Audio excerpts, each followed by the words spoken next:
गम तुझे है तो फिर इतना तो जरा कर के दिखा,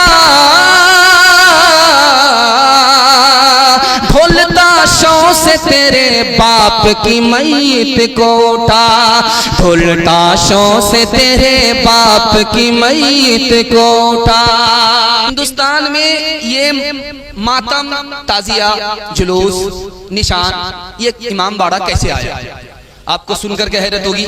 352 हिजरी में मुइज़ुद्दौला नाम का बादशाह ऐलान कराता है, दुकान बंद रहेगी, सर पर काली पट्टी बांध करके जुलूस में निकलना होगा। यहां से हिजरत के 351 साल के बाद ये सिलसिला शुरू हुआ है। और हिंदुस्तान में कहां से शुरू हुआ? 880 हिजरी में तैमूर बादशाह ने ईरान को खत लिखा कि हमको कब्र चाहिए। कहा किसकी कब्र चाहिए? कहा हजरत हुसैन की जो कब्र करबला में उसकी नकल हमको चाहिए। कहा क्या करोगे? कहा हमको बार बार जाना पड़ता है, काम काज छोड़ करके जाना पड़ता है, हुकूमत का नागा होता है, नुकसान होता है, हम चाहते हैं नकल मंगा ले और पूरे हिंदुस्तान को ऐलान करके बता दें कि अब तुम्हें करबला जाने की जरूरत नहीं है, ईरान जाने की जरूरत नहीं है, इसी कब्र की जियारत करो। इमाम बाड़ा बन गया और उस दिन जुलूस निकालो, जुलूस का दिन बन गया और काली पट्टी बांधो, मातम का दिन बन गया। इसी तरह से 880 हिजरी के बाद हिंदुस्तान में यह सिलसिला शुरू हुआ। लखनऊ में जुलूस निकल रहा, अरब के मेहमान आए हुए थे, अली मियां नदवी रहमतुल्लाह अलैह की खिदमत में आए। अरब के मेहमान थे, हजरत हुसैन के खानदान के लोग थे। तो देखा कि अचानक धमाका हुआ, ढोल की आवाज, लाठी की आवाज, धमाका हुआ। तो वो घबरा गए कि क्या हुआ। कहा कि हुजूर आपको पता नहीं, ये हजरत हुसैन का जुलूस निकल रहा, हजरत हुसैन के लिए मातम किया जा रहा, हजरत हुसैन का अखाड़ा है। तो वो हाथ मलते हुए कहने लगे कि इन्ना लिल्लाह। इन बेवकूफों को 1400 साल के बाद आज खबर हुई है। ये मामला इतना पुराना हो चुका है, इन बेवकूफों को आज खबर हुई। एक मिसाल है, पैगाम को खत्म कर रहा हूं, आंख से पट्टी हटा रहा। कूफा का आदमी चल करके मक्का आया एक मसला मालूम करने के लिए। जानते कितना खतरनाक मसला है? नमाज में खड़ा था, मच्छर मेरे खून को चूस रहा था, मैं एक नंबर का मक्खी चूस था, मुझे देखा नहीं गया। मैंने झट से तमाचा उसके पेट पर मारा, उसका पेट फट गया। जो इंडिया गेट हो रहा था वो फट गया।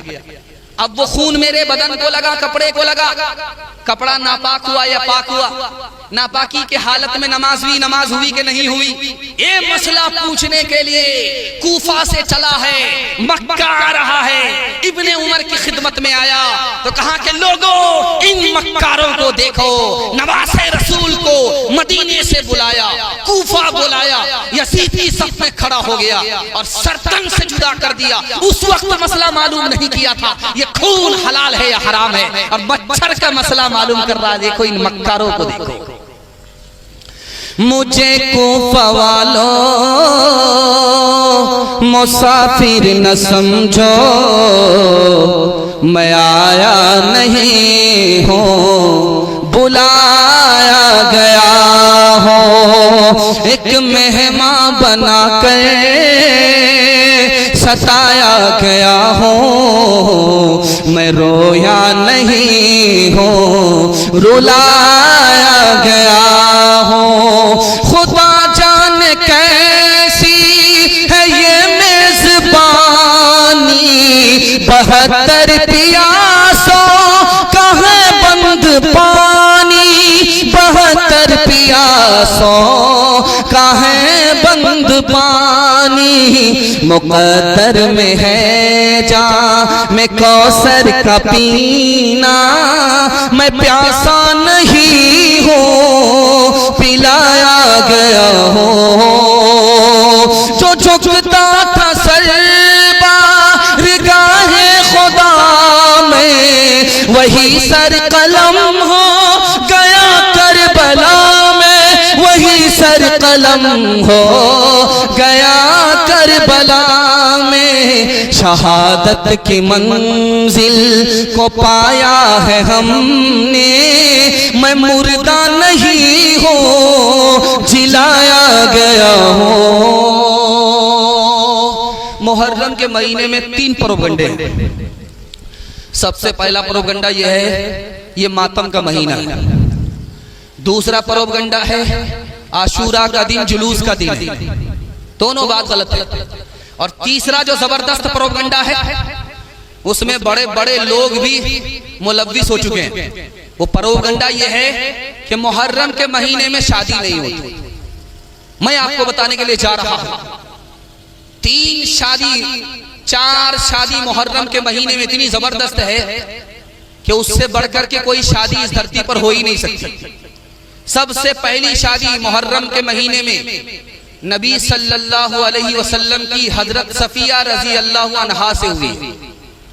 अब देखिए नबी की शादी मुहर्रम के महीने में हो रही है, और नबी की सबसे चहीती बेटी फातिमा अली से निकाह हो रहा है, मुहर्रम के महीने में हो रहा है। तीसरा निकाह दिखाने के लिए जा रहा हूं, 2 निकाह आसमान पर हुए। एक हजरत ज़ैनब का निकाह आसमान पर हुआ है, और दूसरा हजरत रुकैया का निकाह आसमान पर हुआ है। देखिए आसमान पर रुकैया का निकाह हजरत उस्मान से हो रहा है, और रुखसती मुहर्रम के महीने में हो रही है। और आखिरी निकाह जो बताने के लिए जा रहा हूं, करबला के मैदान में हजरत हुसैन ने कासिम का निकाह किया है, वो मुहर्रम का महीना था। तो साफ हो गया कि मुहर्रम के महीने में नबी ने निकाह किया है। नबी की बेटी का निकाह हुआ है, एक बेटी नहीं 2 बेटी का निकाह हुआ है। और खुद हजरत हुसैन ने सैयदना कासिम का निकाह करबला के मैदान में मुहर्रम के महीने में किया है। और वैसे भी एक चीज आप याद रखिए, अगर किसी दिन भी किसी का निकाह हो जाए तो बहुत अच्छी बात है, इसमें कोई खराबी नहीं है। इसलिए जंतरी देखने की कोई जरूरत नहीं है कि दिन कैसा होना चाहिए, महीना कैसा होना चाहिए। अगर किसी का निकाह शनिचर के दिन हुआ है, हजरत मूसा की ईद का दिन है। अगर किसी का निकाह इतवार के दिन हुआ है तो हजरत ईसा की ईद का दिन है। अगर किसी का निकाह सोमवार को हो रहा है तो हजरत दाऊद की ईद का दिन है। अगर किसी का निकाह मंगल को हो रहा है तो हजरत सुलेमान की ईद का दिन है। अगर किसी का निकाह बुध को हो रहा है तो हजरत याकूब की ईद का दिन है। अगर किसी का निकाह जुमेरात को हो रहा है तो हजरत आदम की ईद का दिन है। अगर किसी का निकाह जुमा को हो रहा है तो आखिरी नबी हमारे नबी के ईद के दिन निकाह हो रहा है। इसलिए मुहर्रम के महीने में या मुहर्रम के अलावा किसी भी महीने में दिन तारीख बनाने में महीना को नहीं देखना है, दिन को नहीं देखना है। हर दिन मुबारक। हाथ उठा करके वादा कीजिए, सब काम पहले होगा, निकाह बाद में करेंगे। हाथ उठाइए इंशाअल्लाह। ये देखिए वो लोग भी हाथ उठा रहे हैं जो निकाह कर चुके हैं। और आखिरी स्टेज पे वो कौन सी हूर से निकाह करने का इरादा रखता है। ताज़ियादारी को तैमूर ने ईजाद किया, ताज़ियादारी को तैमूर ने ईजाद किया। लाया ईरान से और हिंद में आबाद किया। गम मनाने का अजब ढंग ये इरशाद किया। रूहे इस्लाम को तैमूर ने बर्बाद किया। फिल तैमूर है ये कौले पैगंबर तो नहीं, गम का ये रंग शरीयत के बराबर तो नहीं। गम तुझे है तो फिर इतना तो जरा कर के दिखा। ढोल से तेरे बाप की मैयत को उठा, ढोल ताशों से तेरे बाप की मैयत को उठा।